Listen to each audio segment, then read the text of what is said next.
So good morning everyone, welcome to newspaper decoded. आज हम अपना 17 सितंबर का द हिंदू न्यूज़पेपर देख लेते हैं। तो जो फर्स्ट न्यूज़ है यहाँ पे बेसिकली यूनाइटेड नेशन के एक स्पेशल पैनल ने बोला है कि इजराइल जो है जीनोसाइड कमिट कर रहा है गाजा सिटी में पैलेस्टीनियंस को डिस्ट्रॉय करने के लिए। तो क्या होता है ये जीनोसाइड? ये जीनोसाइड बेसिकली तब बोलते हैं जब किसी पर्टिकुलर कम्युनिटी, रेस या रिलीजन के लोगों को सिस्टमेटिकली जो है वो मारा जाए या खत्म किया जाए, तो उसे जीनोसाइड बोलते हैं। तो यहाँ पे बेसिकली यूनाइटेड नेशन कमीशन की जो चीफ हैं, उन्होंने बोला है कि जितने भी फैक्ट्स मिले हैं वो क्लियर बताते हैं कि गाजा में जीनोसाइड हो रहा है। और रिपोर्ट के मुताबिक जो है जब से हमास अटैक हुआ है 2023 में, उसके बाद से इसराइल ने 4 ऐसे एक्शंस लिए हैं जो 1948 का जीनोसाइड कन्वेंशन है उसके अंदर क्राइटेरिया में फिट बैठते हैं। तो वो 4 एक्शंस क्या है कि वहाँ पे लोगों का सिस्टमेटिकली जो है वो मारा जा रहा है और बहुत बड़ा फिजिकल और मेंटल हार्म दे रहे हैं वहाँ के लोगों को। और ऐसी लाइफ कंडीशन क्रिएट की जा रही हैं जो कि मतलब वहाँ के लोग बचे ही नहीं। और बर्थ कंट्रोल जो है मेजर्स लिए जा रहे हैं बर्थ रोकने के लिए। इसका मतलब है कि जो वहाँ का मिलिट्री और पॉलिटिकल एक्शन है वो इंटेंशनल लग रहा है, ऐसा बोलते हैं। और वो उस बोला है कि जो है इसराइल ने तो इस चीज़ को तुरंत रिजेक्ट कर दिया है और इस रिपोर्ट को झूठा और बायस बोला है। लेकिन यूनाइटेड नेशन के ह्यूमन राइट्स चीफ उन्होंने बोला है कि फाइनल डिसीजंस वो कोर्ट लेंगे और सबूत बता रहे हैं कि वहाँ पे जीनोसाइड हो रहा है। फिर यहाँ पे एक जो नेक्स्ट चीज हुई है, Israel launches ground offensive in Gaza city. तो इसराइल ने गाजा सिटी को पूरी तरीके से कैप्चर करने का डिसीजन लिया है। इसके लिए वो ग्राउंड ऑफेंसिव उसने शुरू कर दिया है और इसके चलते हजारों लोग अपना घर छोड़कर गाड़ियों, ट्रक और पैदल निकल गए। और इस बार इसराइल बोल रहा है कि वो सिटी को कम्प्लीटली सीज कर देगा। और यूरोपियन यूनियन ने भी वार्निंग दी है कि ग्राउंड असॉल्ट गाजा की जो है ह्यूमैनिटेरियन क्राइसिस को और ख़राब कर देगा, जहां ऑलरेडी फूड, मेडिसिन और शेल्टर की बहुत बड़ी प्रॉब्लम है। फिर जो नेक्स्ट न्यूज़ है यहाँ पे, India US to intensify efforts for early conclusion of trade deal. तो इंडिया और यूएस के बीच ट्यूसडे को एक लंबी बात हुई 7 घंटे की, जिस मीटिंग में डिसाइड हुआ कि जो बायलैटरल ट्रेड एग्रीमेंट है उस पर बातचीत हुई। और दोनों तरफ का कहना है कि डिस्कशंस जो है वो पॉजिटिव और फॉरवर्ड लुकिंग था। और अब दोनों कंट्रीज ने डिसाइड किया है कि जल्दी एक mutually beneficial trade deal finalize की जाएगी। और उन्होंने बोला टॉक्स अब वर्चुअली कंटिन्यू की जाएंगी जब ये टीम वापस यूएस जाएगी उसके बाद। फिर जो नेक्स्ट न्यूज़ है यहाँ पे, basically India Pakistan border sees a sharp rise in drone driven drug smuggling cases. तो नारकोटिक्स कंट्रोल ब्यूरो की एनुअल रिपोर्ट के और रिपोर्ट में कहा गया कि ड्रोन स्मगलिंग अब इस इंटरनल सिक्योरिटी के लिए बड़ी थ्रेट बन गया है। और खासकर पंजाब के कुछ एरियाज जैसे कि अमृतसर हो गया, तारन हो गया, फिरोजपुर, गुरदासपुर डिस्ट्रिक्ट में। और इसमें न्यू स्मगलिंग रूट्स की बात की है, कौन कौन से, जैसे कि कोस्टल स्मगलिंग बढ़ती जा रही है, इंडियन ओशियन रूट का यूज़ हो रहा है इसमें। और डेथ क्रेसेंट की बात करते हैं। डेथ क्रेसेंट क्या है? Death crescent basically Afghanistan, Pakistan और ईरान का एरिया है जहाँ से हीरोइन और हशिश और एटीएस ड्रग्स ये बेसिकली वेस्टर्न कोस्ट से आते हैं। और जो थर्ड बात कर रहे हैं डेथ ट्रायंगल की, डेथ ट्रायंगल डेथ ट्रायंगल में बेसिकली कौन कौन आता है? म्यांमार, थाईलैंड और लाओस। यहाँ से सिंथेटिक ड्रग्स जैसे कि मीथा मेटामॉर्फिन ईस्टर्न कोस्ट से स्मगल होते हैं। और अथॉरिटीज़ ने बहुत बड़ी सारी सीजर की है और अरेस्ट किए हैं, लेकिन स्मगलिंग का जो है स्केल वो बढ़ता जा रहा है। फिर जो नेक्स्ट न्यूज़ है यहाँ पे, food grain fruit vegetable yield rose this year, agriculture minister. तो union agriculture minister Shivraj Singh Chouhan का बोलना है कि भारत में जो है फूड ग्रेन और फ्रूट्स और वेजिटेबल्स की प्रोडक्शन रिकॉर्ड लेवल पर पहुंच गई। और 2024-25 की बात करें तो जो total food grain product output है वो बेसिकली 353.96 मिलियन टन्स है, जो पिछले साल से 6.5% जो है ज़्यादा है। और ये टारगेट बेसिकली कितना था? टारगेट 341.55 मेट्रिक टन था और इससे 12.41 मेट्रिक टन ज़्यादा प्रोडक्शन हुआ है। और रिकॉर्ड हार्वेस्ट हुआ है किस किस क्रॉप्स में? राइस में, वीट, मेज, ग्राउंडनट, सोयाबीन, इन सब में रिकॉर्ड प्रोडक्शन हुआ है। और 2025-26 का जो टारगेट रखा गया है वो 362.5 मिलियन टन्स रखा गया है। और राबी कैंपेन की बात करते हैं कि राबी कैंपेन में क्या क्या किया जाएगा 2025-26 में, कि क्लाइमेट रेजिलियंस बढ़ाया जाएगा, यानी बदलते मौसम के साथ अडाप्ट करना क्रॉप को, और क्वालिटी सीड्स देना, फर्टिलाइजर्स, पेस्टिसाइड्स, हॉर्टिकल्चर और जो नेचुरल फार्मिंग है उसको प्रमोट करना, पल्सेस और ऑयल सीड्स को प्रोडक्टिविटी बढ़ाना, इंटीग्रेटेड फार्मिंग सिस्टम जो है उस पे फोकस करना। तो दोनों सेंटर और स्टेट मिलकर जो है फार्मर्स की वेलफेयर और एग्रीकल्चर के लिए काम करेंगे, ऐसा उन्होंने बोला। फिर यहाँ डिफेंस मिनिस्टर राजनाथ सिंह ने हमारी आर्म्ड फोर्सेस को कहा कि जो है वो इनविजिबल चैलेंजेस के लिए तैयार रहें, जैसे कि इंफॉर्मेशन वॉरफेयर हो गया, आइडियोलॉजिकल बेस्ड वॉरफेयर हो गया, इकोलॉजिकल और बायोलॉजिकल थ्रेट्स के लिए जो है तैयार रहें। और वॉरफेयर बोलते हैं इवॉल्व हो रहा है, आज के वॉर सडन और अनप्रिडिक्टेबल होते हैं, और इसलिए मिलिट्री की सर्च कैपेसिटी इमरजेंसी में, मतलब कि इमरजेंसी में रिस्पॉन्ड करने की कैपेसिटी स्ट्रांग रहनी चाहिए, और टेक्नोलॉजी फ्रेंडली जो है वो मिलिट्री रहना चाहिए। गवर्नमेंट का फोकस है कि मॉडर्नाइजेशन करना, ऑपरेशनल रेडीनेस बढ़ाना, टेक्नोलॉजी सुपीरियोरिटी जो है डिफेंस फोर्सेस में क्रिएट करना, और एक क्रेडिबल रेडीनेस क्रिएट करना। तो उन्होंने मोदी जी का मंत्र रिपोर्ट किया, जय। जय का मतलब है कि जॉइंटनेस और आत्मनिर्भरता और इनोवेशन। और इंडिया के 3 पिलर्स ऑफ पावर बताए क्या क्या हैं। ऑपरेशन सिंदूर एग्जाम्पल दिया, जैसे कि स्ट्रेंथ हो गया, स्ट्रैटेजी और सेल्फ रिलायंस, आत्मनिर्भरता। तो जो नेक्स्ट न्यूज़ है यहाँ पे, कल जो सुप्रीम कोर्ट का डिसीजन आया वक्फ अमेंडमेंट लॉ के बारे में, उसके बारे में है। तो जो वक्फ अमेंडमेंट एक्ट 2025 है, उसमें जो है बोला गया कि कुछ प्रोविजंस ऐसे थे कि अगर कोई वक्फ प्रॉपर्टी सरकारी लैंड पे है, गवर्नमेंट लैंड पे है, और गवर्नमेंट लैंड के क्लेम्स में आए, तो वो ऑटोमेटिकली जो है वो फ्रीज हो जाएगी। और उसमें जो वक्फ मैनेजर्स हैं उनको प्रॉपर्टी राइट्स के लिए जो है मैनेज करने के लिए नोटिस या हियरिंग नहीं मिलता था, यानी इसमें ड्यू प्रोसेस जो है वो मिसिंग था। और प्रॉब्लम्स क्या थी एक्ट के साथ, कि सिर्फ जो है एलिगेशंस पे जो है वक्फ प्रॉपर्टी का स्टेटस खत्म हो जाता था, यानी इनको जो है हियरिंग का नोटिस नहीं मिलता था। और गवर्नमेंट ऑफिसर इंक्वायरी की बात कर रहे थे कि ऑफिसर डिसाइड करेगा कि प्रॉपर्टी गवर्नमेंट की है या वक्फ की जो प्रॉब्लम है। और कोई टाइमलाइन नहीं दिया गया था कि कब तक ये केस चलेगा, सालों तक डिले हो सकता था। और गवर्नमेंट ऑफिसर डिसाइड करेगा कि वक्फ प्रॉपर्टी है या नहीं, ये गवर्नमेंट ऑफिसर का काम नहीं है, ये बेसिकली कोर्ट्स का काम है। और इसके बीच में ऑफिसर जो है रेवेन्यू रिकॉर्ड्स वो जो है चेंज कर सकता था, और वक्फ प्रॉपर्टी को गवर्नमेंट प्रॉपर्टी बना सकता है। तो बेसिकली बोले कि कोर्ट्स का जो काम है वो बाईपास हो रहा था। और जो बेसिकली जो चीफ जस्टिस ऑफ इंडिया उन्होंने बोला ये प्रोविजनल, ये जो प्रोविजंस है टोटली अनकॉन्स्टिट्यूशनल है और आर्बिट्रेरी हैं, और वक्फ को प्रॉपर्टी से यूनिलेटरली रिमूव करना वो बेसिक स्ट्रक्चर का वायलेशन है। और एम्फेसिस किया गया बेसिकली राइट टू प्रॉपर्टी, और जो ड्यू प्रोसेस ऑफ लॉ है वो जो है इम्पॉर्टेंट है। और तो इससे बेसिकली जजमेंट से वक्फ प्रॉपर्टी स्टेटस भी सेफ है, और वक्फ मैनेजमेंट को डिस्पोसेस नहीं किया जा सकता। और रेवेन्यू रिकॉर्ड्स नहीं बदलेंगे जब तक कोई भी वक्फ ट्राइब्यूनल फाइनल डिसीजन नहीं देता। और जो मुतावलीज होते हैं, मुतावलीज जो है वक्फ प्रॉपर्टीज मैनेज करते हैं, उन प्रॉपर्टीज को जो है इंक्वायरी के बीच में सेल या ट्रांसफर नहीं कर सकते।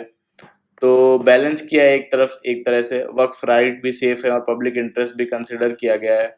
फिर जो नेक्स्ट न्यूज़ है यहाँ पे बेसिकली सुप्रीम कोर्ट में एक पिटीशन फाइल हुई रिलीजियस कन्वर्जन्स के बारे में, कि जो रिलीजियस कन्वर्जन्स बाय फ्रॉड और एल्योरमेंट से किए जाते हैं उन पर कम्प्लीटली बैन मांगा गया।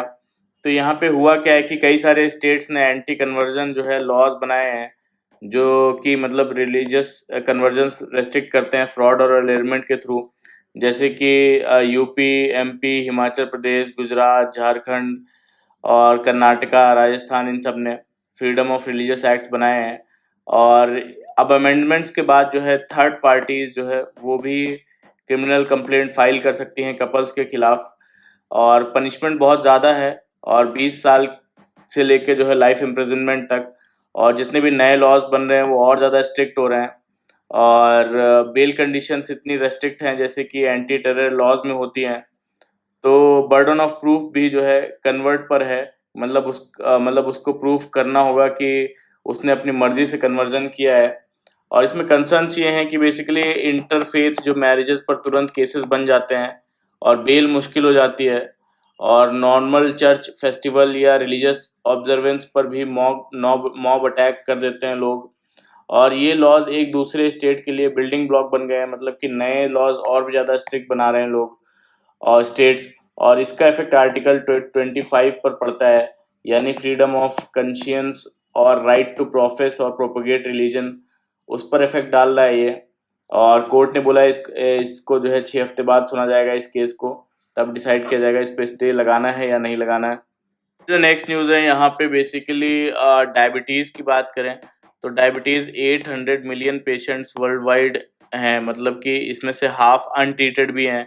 और ओबेसिटी की बात करें तो 1 बिलियन लोग अफेक्टेड हैं। और बेसिकली इनके जो ड्रग के प्राइसेस है वो बहुत ज़्यादा हाई प्राइस के होते हैं, ज़्यादातर लोग अफोर्ड नहीं कर पाते। तो अभी क्या हुआ है कि डब्ल्यूएचओ ने अपनी जो डब्ल्यूएचओ की एसेंशियल मेडिसिन लिस्ट होती है उसमें एक बड़ी एडिशन की है, एक GLP-1 ड्रग्स डायबिटीज़ के लिए। और ये क्या काम करते हैं ये ड्रग्स कि जो टाइप 2 डायबिटीज़ है उसमें ग्लूकोज को कंट्रोल करते हैं। और अगर पेशेंट्स को हार्ट डिजीज़ या किडनी डिजीज़ है उस पर भी इफ़ेक्टिव है, और ओबेसिटी रिडक्शन और वेट मैनेजमेंट में भी हेल्पफुल हैं ये। तो इससे बेसिकली एसेंशियल मेडिसिन लिस्ट में इंक्लूड करने से ये ड्रग फ़ायदा क्या होगा कि जो एसेंशियल ड्रग लिस्ट में ऐड करने से पॉलिसी प्रेशर, जेनेरिक मेडिसिन का प्रोडक्शन और सब्सिडी चेंजेस वो बढ़ेंगे और लोगों को अफोर्डेबल मेडिसिन जो है वो मिल पाएगी। फिर जो नेक्स्ट है यहाँ पे, India condemns violation of Qatar sovereignty. तो बेसिकली 9 सितंबर को इसराइल ने दोहा जो कतर में है उस पर बॉम्बिंग की इसराइल ने। तो इंडिया का स्टैंड जो है इसमें United nation human rights council में क्या रहा कि उन्होंने बोला कि कतर की सॉवरेनिटी का डिफेंस किया और अटैक को अनइक्वली कंडेम किया गया, और बोला कि ऐसे एक्शंस पीस, स्टेबिलिटी और सिक्योरिटी के लिए थ्रेट हैं, not just regionally but globally. और स्टेटमेंट में इसराइल का नाम डायरेक्टली नहीं लिया। फिर जो नेक्स्ट है यहाँ पे आर्टिकल है, GST 2.0 short term pain possible long term gain. तो GST 2.0 के बारे में बोलते हैं कि 22 सितंबर से नया GST स्ट्रक्चर लागू हो जाएगा। और अब सिर्फ जो है ये रेट्स हैं जैसे अब सिर्फ ये रेट्स हैं जैसे 0%, 5%, 18% और 40%। और ये 40% सिन और जो लग्जरी गुड्स है उन पे लग रहा है, और जो पहले के 12% और 28% वाले स्लैब्स हैं इनको खत्म कर दिया गया है। और फ़ायदा किसके लिए होगा? फ़ायदा बेसिकली जो textile, consumer electronics, automobiles, health, food items, इनके दाम जो है वो घटेंगे। और जो फर्टिलाइज़र्स है, एग्रो मशीनरी है, रिन्यूएबल एनर्जी है, इनके प्रोडक्शन कॉस्ट कम होंगी। तो बोलते हैं कि रेवेन्यू पर क्या असर पड़ेगा कि टैक्स कम होने की वजह से प्राइसेस कम होंगे और डिमांड जो है वो बढ़ेगी। तो लेकिन जितना टैक्स कट होगा उतना रेवेन्यू लॉस भी होगा गवर्नमेंट को। गवर्नमेंट का वो जो है एस्टिमेट है कि 48,000 करोड़ का एनुअल लॉस जो है वो हो सकता है। और कंज्यूमर्स के लिए क्या असर पड़ेगा कि उनकी जो डिस्पोजेबल इनकम है वो बढ़ेगी और लोग ज़्यादा खर्च कर पाएंगे। एसेंशियल जो चीज़ें हैं उन पे 5% टैक्स लगेगा और जिससे लोगों की बचत होगी। और शॉर्ट टर्म में गवर्नमेंट को जो है नुकसान होगा, लेकिन जो है लॉन्ग टर्म में रेवेन्यू गेन हो सकता है। तो यहाँ पे मेजर चैलेंजेस की बात करते हैं कि मेजर चैलेंजेस क्या हैं कि गवर्नमेंट को या तो फिस्कल डेफिसिट जो है वो अपना बढ़ाना पड़ेगा या एक्सपेंडिचर कट करना पड़ेगा लॉसेस को रिकवर करने के लिए। और सेकंड ये है कि आरबीआई डिविडेंड जो है उस वो थोड़ी सी मदद करेगा कि आरबीआई से जो डिविडेंड आता है सरकार को, अगर आरबीआई जो है वो लिक्विडिटी वो बढ़ाता है या रेपो रेट जो है वो कम करता है तो इन्फ्लेशन रिस्क इससे बढ़ जाएगा, महंगाई बढ़ने का। फोर्थ ये है कि स्टेट्स को भी लॉस होगा। स्टेट्स को जो है जो लॉस होगा उसके लिए लोन लेना पड़ सकता है या अपना खर्चा कम करना पड़ेगा। तो बेसिकली कंक्लूजन यही है कि जीएसटी रिफॉर्म से कंज्यूमर और इंडस्ट्रीज को शॉर्ट रिलीफ तो मिलेगा, चीप गुड्स होंगे, लो प्रोडक्शन कॉस्ट होगी, लेकिन गवर्नमेंट को रेवेन्यू का शॉर्टफॉल भी होगा, जो जिससे फिस्कल डेफिसिट और जो ग्रोथ प्रेशर झेलना पड़ेगा। लॉन्ग टर्म में कंजम्पशन लेड ग्रोथ जो है वो एक्सपेक्ट की जा सकती है, बट शॉर्ट टर्म में फिस्कल प्रेशर जो है वो हाई रहेगा। फिर जो नेक्स्ट है यहाँ पे कॉन्स्टिट्यूशनल क्लैरिटी।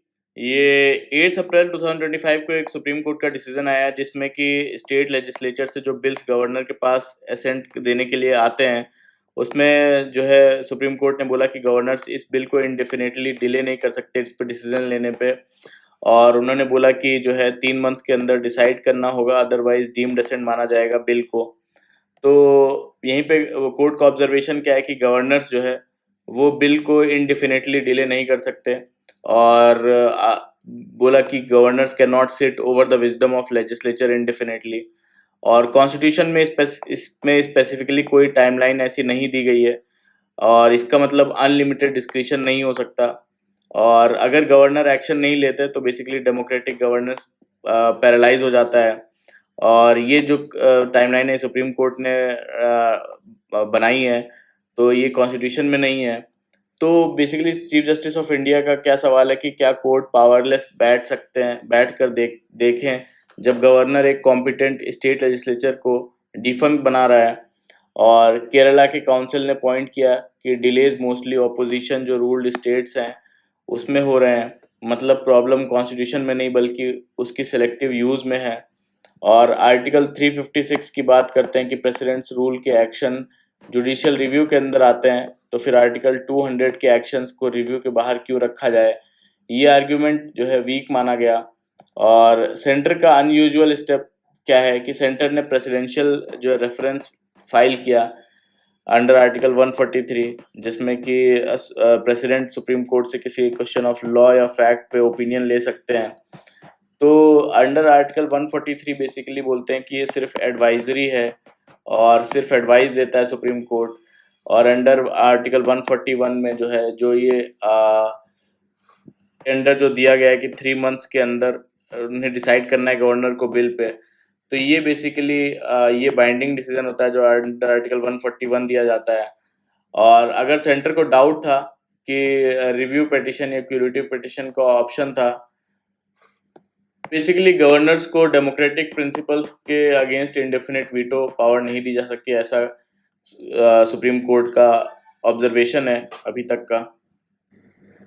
फिर जो नेक्स्ट है यहाँ पे ये आर्टिकल बेसिकली आर्टिफिशियल इंटेलिजेंस के पीछे छुपी ह्यूमन लेबर एक्सप्लॉयटेशन को जो है हाईलाइट करता है। और तो बेसिकली एआई को जो है अक्सर जो है सेल्फ लर्निंग स्मार्ट सिस्टम जो है वो बोला जाता है, सेल्फ लर्निंग, लेकिन असल में ये ह्यूमंस के जो है लेबर और एनर्जी पे डिपेंड करता है। मशीन्स खुद से डेटा को का मतलब समझ नहीं सकती, उन्हें ह्यूमन से ट्रेनिंग और लेबलिंग चाहिए होती है। और रॉ डेटा जो जैसे कि इमेज, ऑडियो, वीडियो, टेक्स्ट, उसको ह्यूमंस लेबल करते हैं। एग्जाम्पल, अगर एक आर्टिफिशियल इंटेलिजेंस को येलो समझना होता है तो ह्यूमन डेटा लेबलर उसे येलो मार्क करेगा। सेल्फ ड्राइविंग कार्स अगर देखें तो ये तभी तक काम करती हैं जब ह्यूमंस पहले ट्रैफिक सिग्नल्स या पेडेस्ट्रियंस को लेबल करके आर्टिफिशियल इंटेलिजेंस को सिखाए। लार्ज लैंग्वेज मॉडल्स जैसे कि चैट जीपीटी हो गया या जेमिनाई हो गया, इनकी ट्रेनिंग में भी एनोटर्स फीडबैक देते हैं और गलतियां सुधार करते हैं। लेबर एक्सप्लॉयटेशन का क्या है कि ये काम मोस्टली डेवलपिंग कंट्रीज के वर्कर्स करते हैं, जैसे कि India, Kenya, Pakistan, China. Wages इनका जो है वो बहुत कम होता है और काम 8 से 10 घंटे लेते हैं और काफ़ी मेंटल स्ट्रेस है।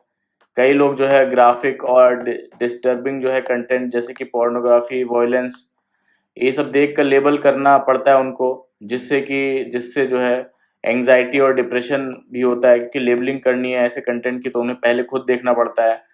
एक्सपर्टीज की कमी है, बोलते हैं कि मेडिकल स्कैन्स की बात करें या टेक्निकल कंटेंट भी नॉन एक्सपर्ट से जो है वो लेबल करवाया जाता है, और इससे आर्टिफिशियल इंटेलिजेंस के आउटपुट्स में जो है एरर्स भी जो है बढ़ते हैं। और अब कुछ कंपनीज एक्सपर्ट्स को हायर करना शुरू कर रही हैं, लेकिन कॉस्ट बचाने के लिए ज़्यादा आउटसोर्सिंग होता है। और सोशल मीडिया का जो है ऑटोमेटेड कंटेंट मॉडरेशन भी असल में ह्यूमंस के काम पर डिपेंड करता है, और आर्टिफिशियल इंटेलिजेंस जनरेटेड जो वीडियोस हैं, ऑडियोज हैं, उनके पीछे भी एक्टर्स और वॉइस आर्टिस्ट होते हैं। इवन चिल्ड्रंस को जो है टास्क करवाया गया है। और कीनिया के आर्टिफिशियल इंटेलिजेंस वर्कर्स ने यूएस प्रेसिडेंट को जो है लिखा कि उनकी working conditions modern day slavery जैसी है। जब उन्होंने प्रोटेस्ट किया तो उन्हें निकाल दिया गया और यूनियंस को तोड़ दिया गया। और बेसिकली बोलते हैं कि काम आउटसोर्सिंग प्लेटफॉर्म्स के ज़रिए होता है। वर्कर्स को माइक्रो टास्क के हिसाब से पे होती है और कांस्टेंट सर्विलेंस और जॉब इनसिक्योरिटी है। तो मतलब आर्टिफिशियल इंटेलिजेंस के डेवलपमेंट का जो है असली फ्यूल सिर्फ एल्गोरिदम नहीं, बल्कि ये घोस्ट वर्कर्स हैं जो इनविजिबलाइज्ड और एक्सप्लॉइटेड होते हैं। और अब ज़रूरत है कि आर्टिफिशियल इंटेलिजेंस जो कंपनीज उनके लेबर सप्लाई चेन पर स्ट्रिक्ट रेगुलेशंस लाए जाएं ताकि उनको फेयर पे, डिग्निटी और ट्रांसपेरेंसी के साथ जो है उनको अपनी लाइफ स्पेंड कर सकें। फिर जो नेक्स्ट है यहाँ पे to cut imports government to pick 100 items for local manufacture. तो सरकार ने एक लिस्ट फाइनलाइज कर रही है जिसमें कि 100 ऐसे प्रोडक्ट्स होंगे जो इंडिया ज़्यादा इंपोर्ट करता है, और लेकिन उनकी जो डोमेस्टिक मैन्युफैक्चरिंग कैपेसिटी है वो ऑलरेडी एग्जिस्ट थोड़ी बहुत करती है। और इनमें सेक्टर शामिल है जैसे कि इंजीनियरिंग गुड्स हो गए, और प्लास्टिक्स हो गए, केमिकल्स हो गए, फार्मास्यूटिकल्स हो गए। मेन एम क्या है कि इंपोर्ट डिपेंडेंसी को जो है वो रिड्यूस करना, सप्लाई चेन डिसरप्शन जैसे कि कोविड टाइम पे हुआ था, इससे बच सके, डोमेस्टिक फैक्ट्रीज का कैपेसिटी यूटिलाइजेशन इम्प्रूव हो।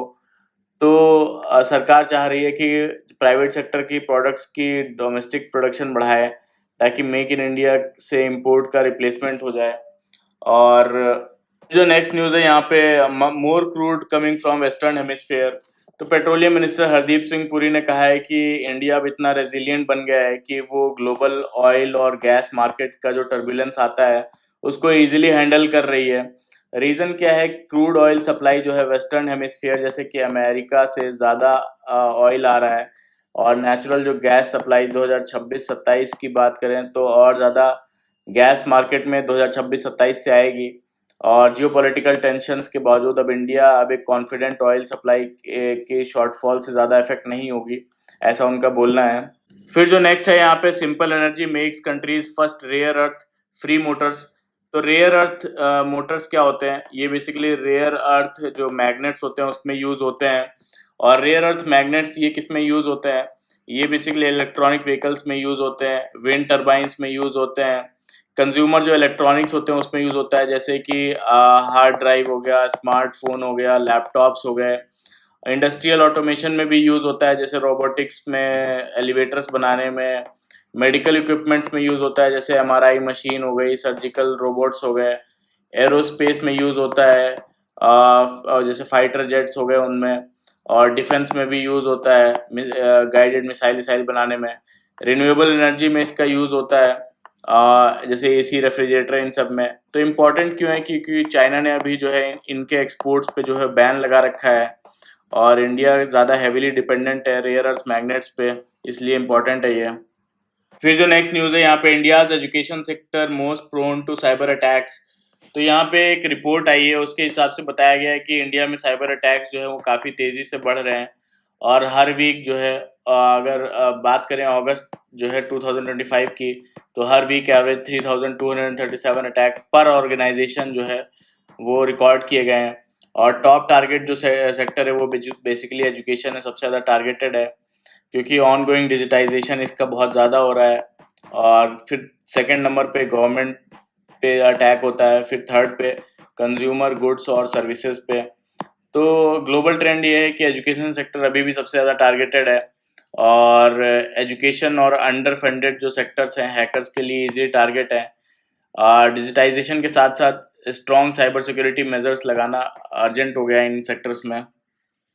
फिर जो नेक्स्ट न्यूज़ है यहाँ पे, Zelensky calls for European Union air defence system as Russian strikes injures 20 in Ukraine. तो रशियन फोर्सेज ने ज़फोरिज़िहा जो सिटी है यूक्रेन का, उसको रॉकेट से बॉम्ब किया, जिसमें कि 20 लोग जो है और इंक्लूडिंग 4 बच्चे इंजर्ड हुए। और इस अटैक के बाद यूरोपियन यूनियन लीडर्स से उन्होंने अपील की कि कॉन्टिनेंट से सेफ बनाने के लिए strong air defence umbrella establish किया जाए। और जेलेंस्की ने इकोनॉमिक सैंक्शंस को जो है टाइटन करने की बात की रशिया के खिलाफ, और अपील किया कि रशिया तभी जेन्युइन डिप्लोमेसी करेगा जब सीवियर इकोनॉमिक लॉस फेस करेगा। फिर जो नेक्स्ट है यहाँ पे, China asks US and Japan to withdraw typhoon missiles unveiled at military deal. तो यूएस और जापान के बीच मिलिट्री डील चल रहा है जो 25 सितंबर तक चलेगा, और जिसका नाम है, क्या नाम है इस डील का, रेजोल्यूट ड्रैगन। और इस दौरान जो है उन्होंने टाइफून मिसाइल का शोकेस किया।